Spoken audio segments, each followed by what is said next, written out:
Vamos conversar sobre regra de sinais, em especial a regra de sinais utilizada para a adição e a subtração.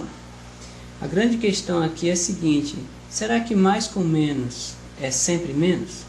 Nós vamos apresentar aqui as regras de sinais para adição e subtração a partir de uma significação para as operações. Nós vamos dar um significado para os sinais de mais e de menos, e a partir desses significados nós vamos explorar as operações e ver se a gente consegue chegar às regras de sinais, mas não apenas enunciá-las, mas antes de criá-las, nós pretendemos entendê-las. Se nós as entendermos, acredito eu, nós poderemos utilizá-las sem erro algum, porque vamos utilizá-las de modo consciente e não de modo mecânico.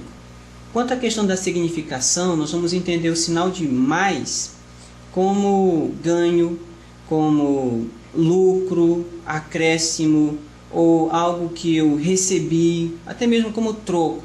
Esses significados eles podem mudar de acordo com a situação que for apresentada, tá bom? O sinal de menos, nós vamos entendê-lo geralmente como uma perda, tá? Como um decréscimo, como uma dívida e outros significados que podem surgir aí durante a análise dos exemplos que nós vamos trazer para você. Nossos primeiros exemplos serão exemplos bem simples, que nos permitirão entender o porquê da regra de adição-subtração para sinais iguais. Tá? Vamos trabalhar o seguinte exemplo. Vamos supor que nós tenhamos uma operação como 3 mais 5 mais 1 mais 2 mais 4 e mais 7. Tá? Vamos entender então esses números, vamos contextualizá-los, vamos dar um significado a eles. Vamos entender o mais 3 como um ganho de 3. Pode ser 3 reais ou 3 objetos. Tá? Então eu tenho 3, eu ganhei 3. E a partir disso eu posso entender o mais 5 como um ganho de 5, depois um ganho de 1, um ganho de 2, um ganho de 4 e um ganho de 7. Vê que esse nosso exemplo é formado apenas por ganhos, por lucro. Depois que eu juntar todos esses ganhos e todos esses lucros, o que eu vou ter? Eu vou ter uma perda ou eu vou continuar tendo um ganho e um ganho maior? Bem, você não precisa ser um gênio para entender que quando eu junto um monte de ganhos, o meu resultado final é um ganho bem maior. Tá? Então, se eu junto um ganho de 3 com um de 5, um de 1, um de 2, um de 4 e um de 7, eu fatalmente teria um ganho de 22. Por quê? Porque quando você junta ganhos, você fatalmente tem um ganho maior. Quer dizer, a grandeza resultante é uma grandeza da mesma natureza das outras que foram trabalhadas. Tá bom?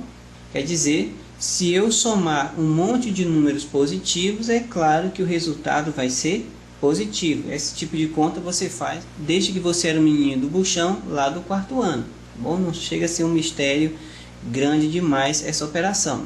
Por outro lado, vamos supor que nós estivéssemos juntando apenas dívidas.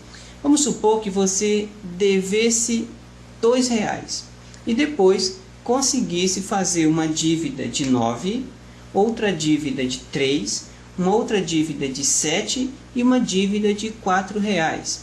No caderno nós escreveríamos assim: menos 2, menos 9, menos 3, menos 7 e menos 4. Ora, se você está juntando dívidas, se você está juntando perdas, se você está juntando prejuízos, tá? Quando você junta tudo isso, você vai ter um ganho, um lucro ou um prejuízo. Ora, obviamente, quando você junta uma série de dívidas, você tem uma dívida maior. Se você juntar uma série de prejuízos, você vai ter um prejuízo maior. Quer dizer, se você juntar uma série de números negativos, o resultado vai ser negativo. Por quê? Porque quando você junta muitas dívidas, o resultado tem que ser uma dívida. Juntar muitas dívidas não vai te dar um lucro. Quer dizer, juntar muitos números negativos, adicioná-los, juntá-los, não vai te gerar um número positivo. Então, quando eu tenho menos 2, menos 9, menos 3, menos 7, menos 4, fatalmente eu chego a menos 25. Por quê? Porque eu vou juntando dívidas e eu terei uma dívida maior. tá bom?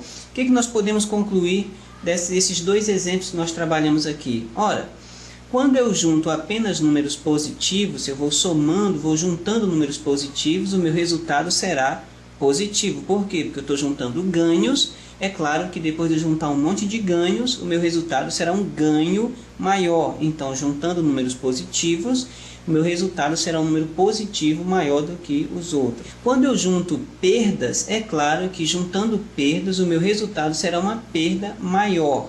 Tá bom? Então, quando eu junto números negativos, é claro que o meu resultado também vai ser um número negativo. Tá bom? Então, tu não precisa decorar ou inventar nenhuma regra, mas é fácil concluir o seguinte: quando eu estou trabalhando uma adição só com números positivos, é claro que o meu resultado é positivo. Se eu estou trabalhando uma subtração apenas com números negativos, o meu resultado, é claro, é um número negativo. Então, na adição e na subtração, com os sinais todos iguais, o que você faz? A regra diz: soma e conserva o sinal. Por quê? Se todos são positivos, são todos ganhos, o resultado será um ganho maior, um número positivo bem grande. Se você está juntando um monte de perdas, é claro que o teu resultado vai ser uma perda grande. Então, se os números são positivos, o resultado continua positivo. Se os números que você juntou são todos negativos, fatalmente o resultado será um número negativo. Quer dizer, se você está juntando ganhos, o resultado é ganho, continua tudo positivo. Se você está juntando perdas, o resultado é uma perda, quer dizer, continua tudo negativo.